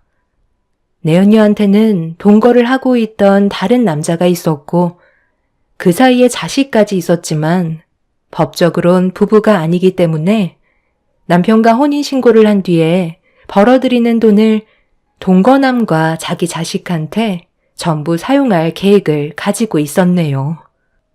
그리고 내연녀가 다른 남자와 자식을 품에 안고 있는 모습까지 전부 다 사진으로 촬영을 해놓은 상태였어요. 딸은 남편에게 절대 저를 버리지 말아달라는 마지막 부탁을 끝으로 유서를 마무리 지었네요. 남편은 그동안 딸이 조사했던 모든 증거물들을 보고 오열을 했고 옆에 있던 내연녀는 온몸을 떨며 도망치려 했지만 남편은 이성을 잃어버린 채 내연녀의 머리채를 잡은 뒤 난리를 치고 말았습니다. 그날 이후 남편은 자신의 잘못을 인정하고 저에게 용서를 구했지만 저는 딸의 마지막 말을 들어줄 수가 없었어요. 결국 저는 이혼을 선택했고 남편은 지금까지 제 마음을 다시 잡으려고 매일 찾아와 용서를 구하고 있습니다. 지금 현재 사진에 담겨 있던 모든 내연녀들에게 상간녀 소송을 끝낸 상태이고 법적인 처벌만을 기다리고 있는 중이네요. 저와 딸에게 상처를 준 그 사람들을 절대 용서하고 싶지 않아요. 남편과 마지막으로 만난 내연녀는 회사에서 퇴사 처리가 되었고 남편도 회사에서 해고를 당하고 말았네요. 앞으로 2번 다시 얼굴 볼 일 없었으면 좋겠어요. 마지막까지 아픔을 가지고 떠난 딸만 생각하면 지금도 제 눈에선 눈물이 흐릅니다. 남편이 평생 속죄하며 살길 바랄 뿐이네요. 그리고 딸이 세상을 떠난 이후 저는 조혈모 세포를 기증하게 되었어요. 제 작은 도움으로 몇 달인지 몇 년인지 모를 오랜 기간 백혈병으로 투병한 그분의 건강이 회복되어 앞으로 가족들과 행복한 시간을 보내셨으면 좋겠습니다. 여러분들의 가정은 저희처럼 불행이 아닌 행복만 가득한 꽃길만 펼쳐지셨으면 좋겠습니다. 안녕하세요. 저는 순창에 살고 있는 40대 후반 여자입니다. 올해도 어느덧 1월이 지나고 2월이 시작되었네요. 새해에도 정신없이 살다 보니 시간이 정말 빠르게 흘러가는 것 같습니다. 결혼한 지도 벌써 10년이나 흘렀고 지금은 저희 부부도 안정적으로 자리를 잡아 큰 걱정 없이 살아갈 수 있을 정도까지는 만든 것 같습니다. 지금의 행복이 앞으로 계속해서 지속이 되면 좋겠지만 사람 인생 워낙 우여곡절이 많다 보니 언제 또 무슨 일이 일어날지는 아무도 모르겠죠. 그래서 항상 뭐든지 신중하게 결정하고 조심하려는 습관을 가지려고 합니다. 그런데 이번 명절에 새 동서가 갑자기 저희 집을 찾아와 무릎을 꿇고 오열을 했습니다.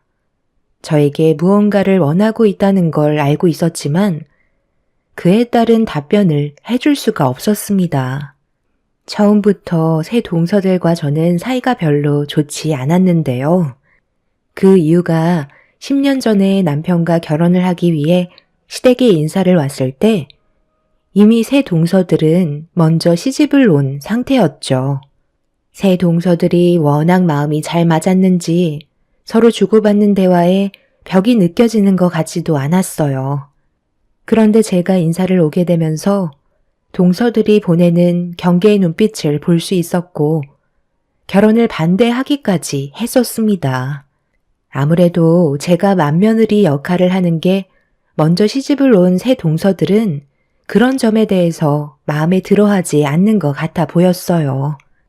하지만 시부모님께서는 저와 남편과의 결혼을 허락해 주셨고 시댁 집안의 맏며느리 역할을 하게 되었던 거죠.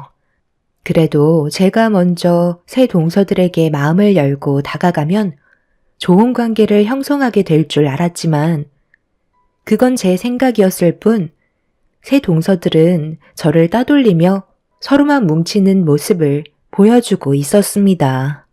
그럴 때마다 기분이 좋은 건 아니었지만 그래도 손이 사람으로서 언제나 침착하게 행동했어요. 급할 필요 없다 생각했고 모든 건 시간이 해결해 줄 수 있을 거라는 확신을 가지고 있었습니다. 그렇게 시댁 식구가 된 이후부터 열심히 살아왔었는데 동서들의 잘못된 행동들을 쭉 지켜보셨던 시모는 결국 한마디 하셨고 그로 인해 새 동서들과의 관계는 더욱더 안 좋아지고 말았습니다. 그때부터 더 큰 벽이 생기고 말았지만 시모는 걱정하지 말라면서 오히려 저보고 잘하고 있다며 기운 잃지 않게 좋은 말씀을 많이 해 주셨어요. 그날 이후부터 저는 제 할 일 묵묵히 하면서 지내게 되었고 제가 오히려 동서들한테 신경을 끄고 생활하게 되니 오히려 동서들이 저에게 접근하기 시작했지만 좋은 의도로 가까이 오는 건 아니었어요. 제가 하는 모든 거에 불만을 가지고 있었습니다.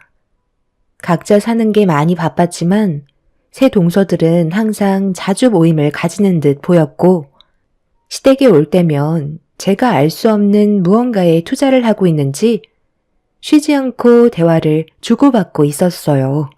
주방에서 일을 하면서 묵묵히 동서들의 말을 듣고 있었는데, 넷째 동서가 자기들이 하는 대화를 제가 엿듣고 있는 게 상당히 불편했는지 불만을 털어놓기 시작했고, 둘째 동서는 제가 무식해서 크게 상관없다고 옆에서 말해도 모른다며 아예 투명인간 취급을 하고 있었네요.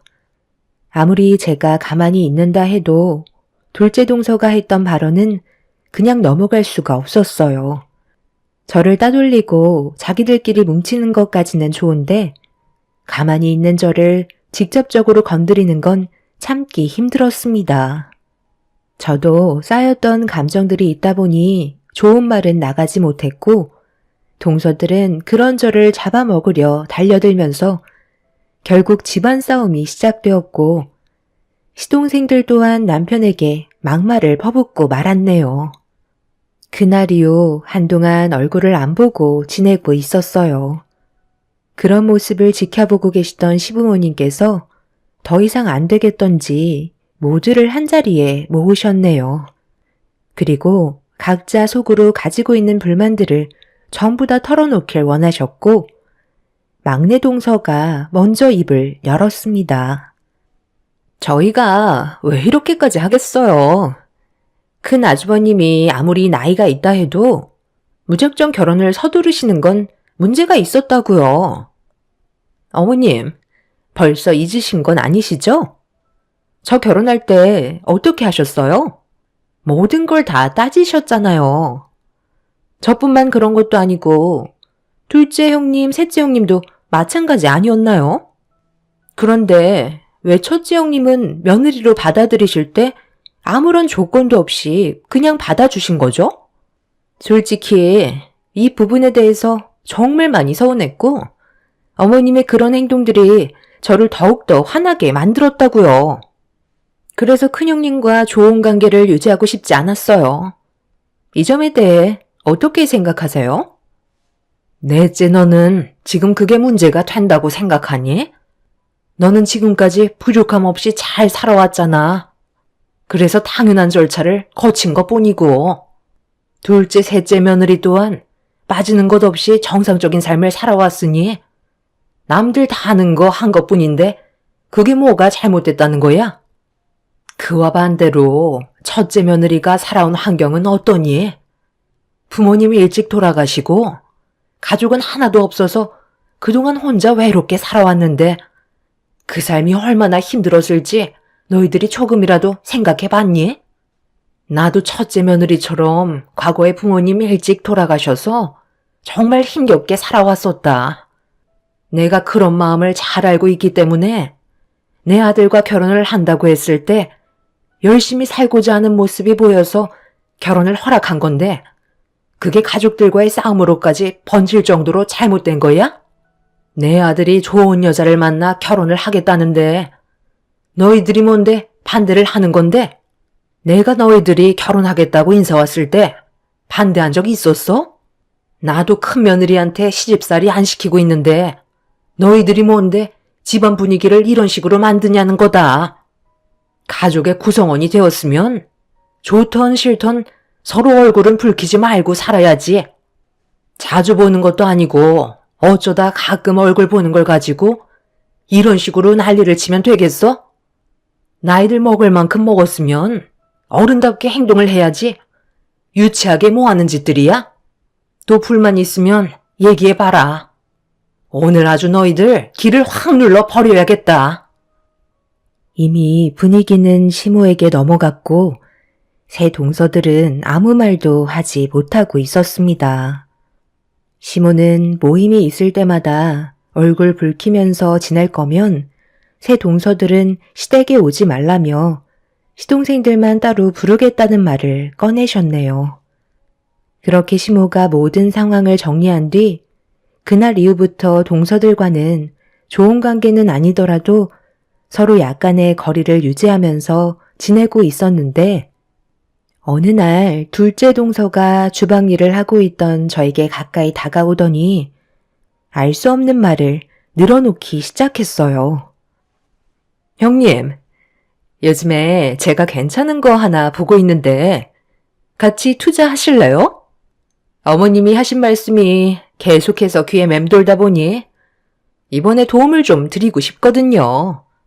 형님이 주식에 대해 잘 모르시면 제가 알려드린 걸 큰 아주머님께 알려주시면 돼요. 이번 기회가 흔치 않은 거라 돈 벌 수 있을 때 확실하게 당겨야 하지 않겠어요? 그래서 저희들도 이번에 꽤 많은 돈들 쏟아부을 생각이거든요. 어차피 결정은 형님이 하시는 거지만 제가 이렇게까지 알려드리려 하는 건 저희와의 관계를 어느 정도 발전시킬 수 있는 좋은 기회 같아서요. 만약 제가 말씀드린 곳에 투자하셔서 성과가 좋다면 나중에 밥 한 끼 사주셔야 돼요. 큰 아주버님은 아마 주식을 조금씩 하시는 걸로 알고 있는데 가셔서 슬쩍 얘기해 보세요. 둘째 동서는 저에게 갑자기 꽤 많은 돈을 손에 쥘 수 있는 고급 정보라면서 주식에 같이 투자하길 원하고 있었어요. 가족이기 때문에 서로 도와가면서 저와의 관계도 좋은 쪽으로 발전시켜 나가길 원하고 있었습니다. 저는 주식에 대해 조금도 알지 못하기 때문에 둘째 동서가 저에게 해준 말을 그대로 남편에게 전달해 주었어요. 남편도 주식을 하고 있긴 하지만 용돈벌이 정도로만 하는 거라 크게 관심을 가지지 않았고 제가 한 말을 전부 들었지만 크게 투자하고 싶은 마음은 없다며 남편은 주식으로 떼돈 버는 건 원하지 않는다고 위험하다는 말을 먼저 꺼내었네요. 결정은 남편이 하는 거기 때문에 저는 더 이상 신경 쓰지 않았습니다. 저도 주변 사람들이 주식으로 전 재산까지 잃은 분들도 많이 봐서 솔직히 저 또한 동서가 말한 곳에 투자하고 싶은 마음은 전혀 없었습니다. 그런데 시댁에서 모임이 끝나고 집으로 돌아왔는데 남편이 동서가 했던 말에 대해 상당히 신경 쓰였는지 여러 가지 정보를 찾아보기 시작했어요. 상당히 진지한 얼굴을 하고 있길래 무슨 생각을 하냐고 물어보니 투자를 해도 좋을 것 같다면서 예상하지 못한 말에 저는 당황을 하고 말았습니다. 저는 보통 남편의 결정을 따르는 편이라 잘 생각하고 판단해서 투자할 거라는 걸 믿고 있었어요. 남편은 결국 동서가 말한 대로 움직이게 되었고 저희는 적지 않은 돈을 처음으로 주식에 투자를 하고 말았네요. 그런데 생각보다 많은 돈을 얻은 것도 아니었고 그렇다고 크게 잃은 것도 없는 상황이었습니다. 그렇게 일주일 정도의 시간이 흐르고 저희는 다시 한번 주말에 시댁에 모이게 되었는데 좀 늦게 도착한 터라 주방에서는 이미 음식 준비에 한창이었어요. 그래서 저도 조금은 밝게 웃으면서 주방으로 들어가려는 순간 막내 동서의 한마디에 저는 걸음을 멈추고 말았습니다. 그럼 큰형님은 쪽박차게 되는 거예요? 꽤 많은 돈을 투자했다고 하는데 그럼 언제 폭락하는데요? 제가 보니까 그냥 유지만 하고 있던데 확실하게 망하는 거 맞죠? 형님이 제일 잘 알고 있긴 하지만 우리도 같이 투자한 걸로 알고 있을 텐데 뭐라고 하시게요? 그 종목이 투자하기에는 위험하다는 걸 알고 있기 때문에 저희는 건들지도 않고 있는 거잖아요. 뭐가 걱정이야? 어차피 투자는 자기 선택이잖아? 우리도 같이 하고 싶었지만 확실한 마음의 결정을 내리지 못해 투자를 취소했다고 하면 되잖아. 미끼를 덥석문 본인들 잘못이지. 이번 기회에 확실하게 무너뜨려야 고개도 못 들고 다닐 거 아냐? 동서, 지금 뭐라고 그랬어? 방금 한 말 사실이야? 나한테 지금 거짓 정보를 알려준 거냐고. 왜 말을 못하는 거지? 우리는 그래도 동서를 가족이라고 생각했기 때문에 믿고 그곳에 투자를 한 건데 우리 집안을 쪽박차게 만들 작정이었던 거야? 그게 왜 제 잘못이죠? 형님도 돈을 벌고 싶어서 제가 한 말을 진지하게 받아들인 거잖아요.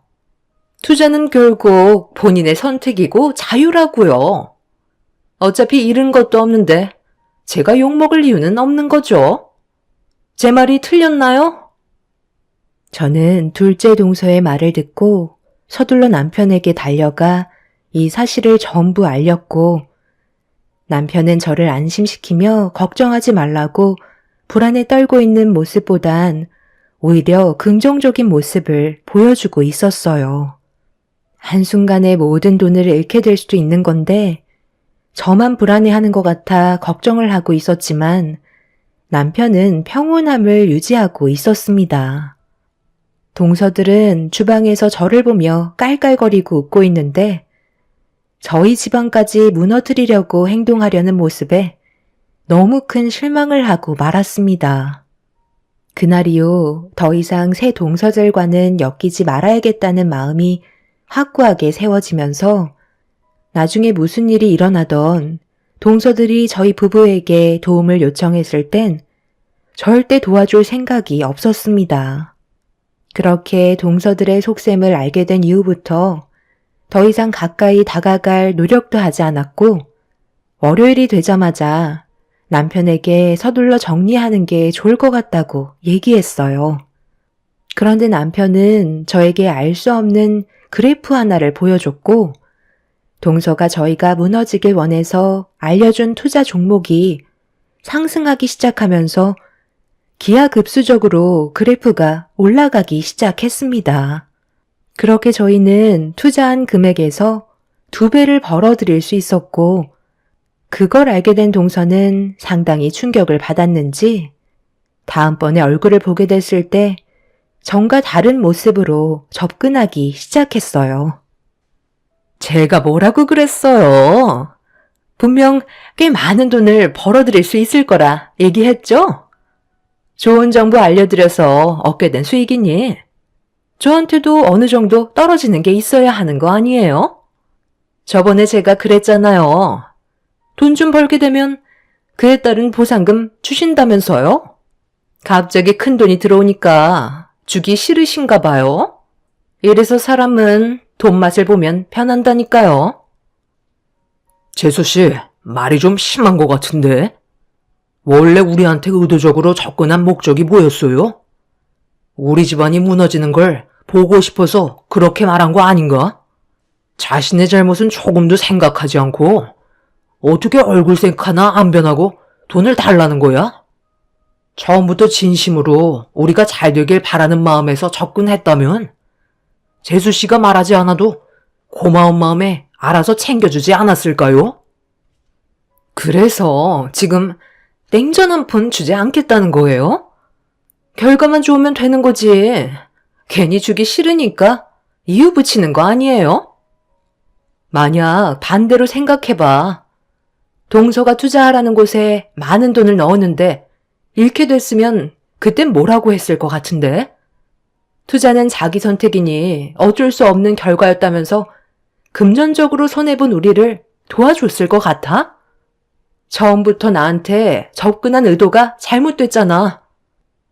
새 동서들은 의도했던 거와 다르게 저희가 잘 되자 상당히 배아파하고 있었어요. 사람은 악의적인 마음을 품게 되면 잘 되던 일도 안 된다는 걸 동서들을 통해서 확실하게 알 수 있었죠. 새 동서들과 저는 시모 앞에서는 표현을 하지 않지만 서로 안 좋은 감정의 골은 점점 깊어져만 갔고 시댁에서 모이는 횟수도 줄어들기 시작했습니다. 차라리 얼굴 안 보고 지내는 게 좋을 것 같다고 각자가 판단하게 된 거였죠. 그래서 자연스럽게 시댁에 찾아뵙는 건 따로 가게 되었고 웬만해선 최대한 마주치지 않게 서로가 등을 돌렸습니다. 이런 생활이 반복이 되면서 살아오다 보니 가족의 의미도 없어졌고 시모는 서로 등 돌리고 사는 모습을 더 이상 보고만 있을 수 없으셨는지 돌아오는 명절날 모두에게 할 말이 있다며 한자리에 모이게 만드셨어요. 세월이 흐른 만큼 시부모님의 건강에도 문제가 찾아왔던 거였죠. 시모는 저희를 보며 한마디 하셨습니다. 내가 앞으로 너희들과 얼굴 보면서 살아갈 날이 얼마나 되겠니? 그런데 언제까지 서로 얼굴 붉히면서 살아갈 거야? 이제 그만할 때도 되지 않았니?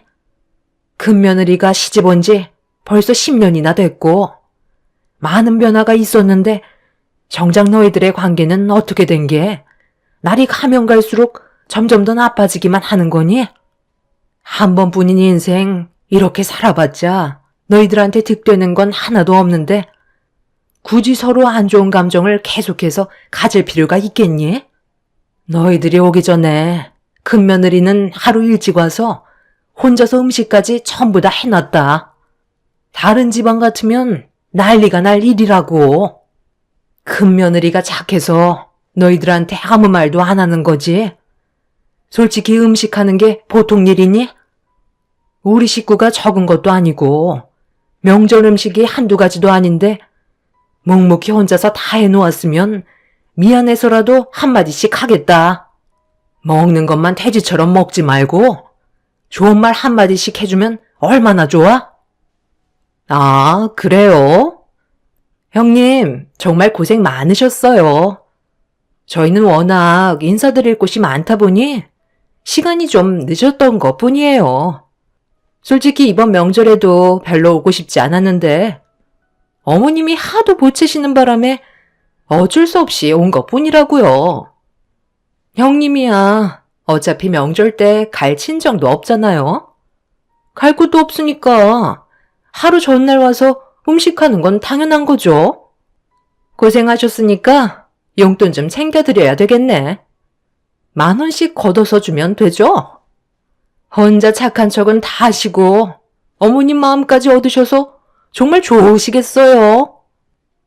둘째 동서는 아래 동서들에게 10,000원씩을 걷더니 저에게 30,000원을 건네주었어요. 너무 어이가 없어서 얼굴이 붉어졌고 둘째 동서의 행동에 저 또한 화가 많이 차올랐습니다.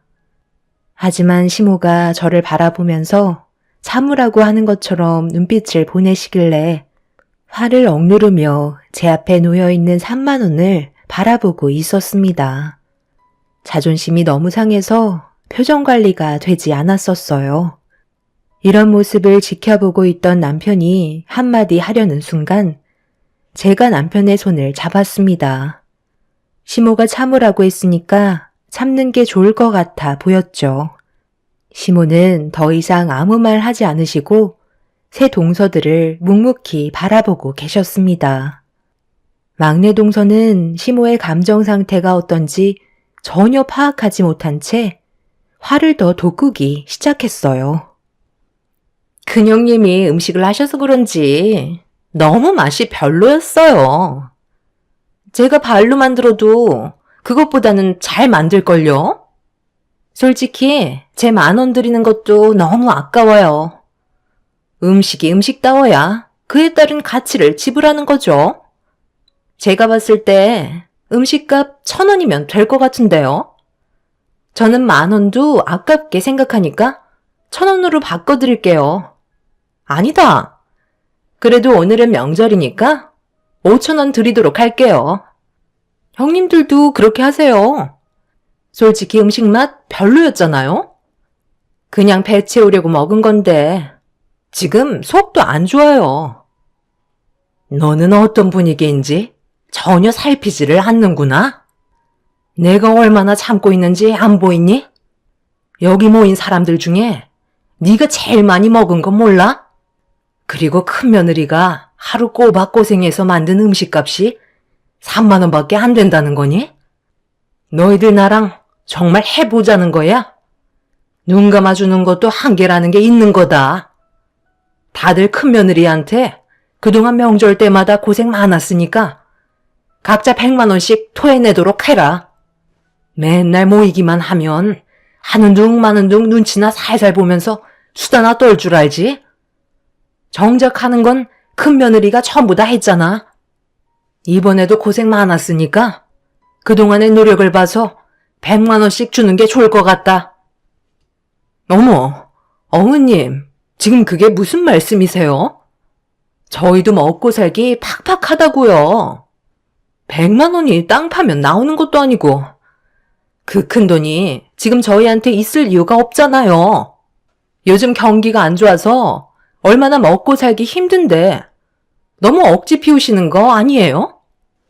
너희들이 그렇게 나온다는 거지? 내가 어떻게 나올 줄 알고 지금 토를 다는 거야? 그래, 알았다. 오늘 이 시간 이후로 나한테 며느리는 첫째 하나뿐이고 너희들은 더 이상 우리 집안의 가족이 아니다. 서로 인연 끊고 각자 인생 가는 게 좋을 것 같구나.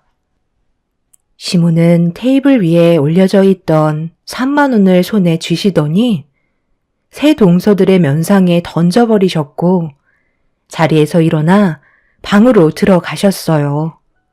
시부 또한 화가 많이 나셨는지 시모의 뒤를 따라 들어가셨습니다. 남편은 시동생들에게 한심하다면서 혀를 차며 밖으로 나가버렸네요. 새 동서내외는 굳어진 얼굴로 저를 노려보고 있길래 그런 얼굴 보고 싶지 않아서 자리에서 일어나 주방으로 들어가 제 할 일을 시작했어요. 새 동서들은 시동생들에게 시댁에 더 이상 오지 말자며 서로 수군거리더니 서둘러 짐을 챙기고 있었습니다. 그렇게 인사도 없이 집 밖으로 나가버린 동서네 애들과 저 또한 2번 다시 얼굴 안 보며 살고 싶었는데 밖으로 나갔던 동서네 애들이 갑자기 우르르 몰려 들어오더니 시모의 방문을 강하게 두드리기 시작했네요. 둘째 동서는 다급한 목소리로 시부모님을 애타게 부르고 있었어요. 그리고 잠시 뒤 말도 안 되는 엄청난 일들이 눈앞에 펼쳐졌고 저는 입을 다물지 못했습니다. 어머님, 문 열어주세요. 창고에 있던 저희들 돈 전부 다 어디 갔어요? 그동안 저희가 따로 현금으로 모아두었던 돈들이잖아요. 그거 어디에 두셨냐고요? 앞으로 2번 다시 찾아오지 않을 테니까 저희가 이용하던 창고에 넣어둔 돈들 전부 다 돌려주세요. 어머님이 가져가신 거 제가 다 알고 있거든요. 그래서 형님한테 100만 원씩 주라고 하신 거잖아요.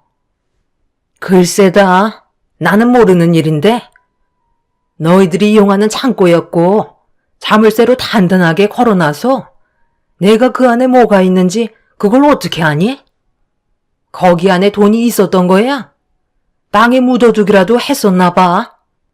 어찌됐든 나는 모르는 일이니 너희들이 알아서 해라. 엄마, 정말 이럴 거예요? 우리가 세금 안 내려고 창고에다 얼마나 많은 돈을 숨겨놨는지 아시잖아요. 저희가 창고 이용하는 목적으로 매달 돈도 드렸는데 어떻게 그러실 수 있으세요? 그 돈 없으면 저희 정말 큰일 난다고요. 어머님, 혼자 그 많은 돈들 옮기시지는 않았잖아요. 분명 아버님도 같이 옮기셨죠? 창고에 지폐 한 장 없이 텅텅 비어 있다고요. 그 안에 저희가 모아둔 현금만 30억이 넘는데 그거 없으면 쪽박 차는 건 시간 문제라고요. 제발 부탁드릴게요. 큰형님한테 100만 원씩 주면 되는 거잖아요. 앞으로 좋게 해결할 테니까 창고에 쌓아두었던 돈 다시 돌려주세요. 어머님 믿고 맡긴 돈들이었는데 이런 식으로 배신하는 게 어디 있어요? 국세청에서 세금 조사 나오는 거 피하려고 어머님 댁에 숨겼는데 어머님이 그 돈을 홀라당 가져가시면 저희 정말 큰일 난다고요. 모든 계획에 차질이 생기면 어머님이 책임지실 거예요? 그게 왜 내 책임이니? 나는 너희들한테 돈을 받고 창고를 이용하게 해준 것밖에 없는데 그 안에 얼마나 있었는지 그런 건 나는 전혀 모르는 일이다. 그리고 그 돈들은 당연히 세금으로 나가야 될 돈이면 너희들 것도 아닌 거잖아. 좀 제대로 살면 안 되겠니? 이런 식으로 잔머리 굴린다고 국세청에서 모를 것 같아? 어찌됐든 나는 전혀 알지 못하니까 너희들이 찾아봐라. 그러게 애초부터 마음씨가 고왔으면 이런 일도 생기지 않았지. 너희들이 분명 인연 끊겠다고 했으니까 두 번 다시 찾아오지 마라. 새 동서내외들은 정상적으로 세금을 납부해야 되는 돈들을 다른 방향으로 현금화를 해서 자택에 숨기지 않고 시댁의 창고를 빌려 그곳에 돈을 숨기고 있었어요. 새 동서들은 항상 모든 일이던 함께 했었기 때문에 모아둔 돈도 비슷해 보였습니다. 그런데 그 돈이 하루아침에 어디로 갔는지 알 수가 없게 되자 집안은 난리가 나고 말았죠. 시부모님께서는 절대 모른다는 말뿐이셨고 방문도 열어주려 하지 않으셨어요. 한참 동안 시부모님을 설득시키려 했던 새 동서네 애들은 결국 눈앞에서 큰돈이 사라지게 되자 이성을 잃어버렸고 돈을 찾겠다고 난리를 치고 말았습니다. 그런데 잠시 뒤 경찰분들이 시댁으로 찾아오셨어요. 시모가 동서내외가 난리를 치자 신고를 한 듯 보였습니다. 동서들은 자신들이 걸리는 게 있다 보니 아무 말도 하지 못한 채 경찰들의 제재를 받아 결국 본인들의 집으로 돌아가고 말았습니다. 그제서야 방문을 열고 걸어 나오신 시모는 아수라장이 되어버린 집안을 정리하고 계셨습니다. 남편은 시모에게 창고에 정말 돈이 있었냐고 물어봤지만 아무것도 모른다는 말만 반복하셨네요. 그날 이후 새 동서와 시동생들은 매일같이 찾아왔지만 아무것도 얻지 못했고 더 이상 집 안으로 들어올 수도 없었습니다. 새 동서들은 많은 돈들을 숨길 만한 곳이 한정되어 있다며 집 주변을 샅샅이 뒤지면서 땅까지 파헤치기 시작했어요. 나중에는 포클레인까지 동원해서 집마당을 쑥대밭으로 만들어 버렸죠. 하지만 동서들이 창고에 숨겨두었던 돈은 절대 찾지 못하고 있었네요. 결국 새 동서내외들은 자신들이 선택한 행동에 대해 후회하며 땅을 치고 있습니다. 둘째 동서는 시모에게 원하는 게 뭐든 말만 하면 전부 다 들어주겠다고 했지만 시모는 둘째 동서의 말을 들으려 하지 않았어요. 그렇게 지금까지 새 동서내외들은 시부모님께 절절매며 돈을 숨겨놓은 곳을 발견하기 위해 애쓰고 있습니다. 그런데 이번 명절에 새 동서가 저희 집에 찾아와 무릎을 꿇었어요. 그리곤 오열을 하며 그동안 했던 잘못에 대해 용서를 구했습니다. 제가 시모를 설득시켜줘야 돈을 받을 수 있을 거라 생각한 것 같았어요. 새 동서들은 세무조사가 이루어지면서 압류 스티커까지 붙어져 버린 상태로 일이 더 커져 버린 상태라 발등에 불이 붙어버려 하루빨리 해결을 하고 싶어 했습니다. 하지만 시모 또한 저에게 아무 말도 하지 않으셨기 때문에 제가 도와줄 수 있는 건 아무것도 없었네요. 그런데 넷째 동서가 무릎을 꿇고 있다가 핸드폰을 들더니 시모에게 영상통화를 시도했고 본인들이 잘못을 뉘우치고 있다는 걸 보여주고 있었습니다. 하지만 시모는 아무 말도 하지 않으시곤 전화를 끊어 버리셨네요. 단체로 쪽박을 차버린 동서들은 땅을 치며 후회하고 있습니다. 그리고 며칠 전에 시모에게 전화가 왔는데요. 새 동서들의 돈을 가져간 게 맞다며 처음에 창고를 빌려줬을 때는 용도의 목적을 몰랐는데 일부러 세금을 내지 않으려고 숨겼다는 걸 알게 되면서부터 괘씸한 마음이 들었고 그래서 돈을 숨겼다는 말을 듣게 되었습니다. 그리고 조만간 국세청에 신고를 하게 될 텐데 그에 따른 포상금이 대략 최대 10% 3억 정도 나오면 그 금액 전부를 새 동서들이 보는 앞에서 저에게 주겠다고 하셨네요. 새 동서들이 앞으로 후회하면서 살아갈까요? 본인들의 욕심을 채우려다가 오히려 당한 꼴이 되어버렸네요. 참 안타까울 뿐입니다. 제 사연 들어주신 분들, 가족들과 언제나 화목하게 지내시길 바랍니다. 남는 건 가족밖에 없는 것 같네요. 감사합니다.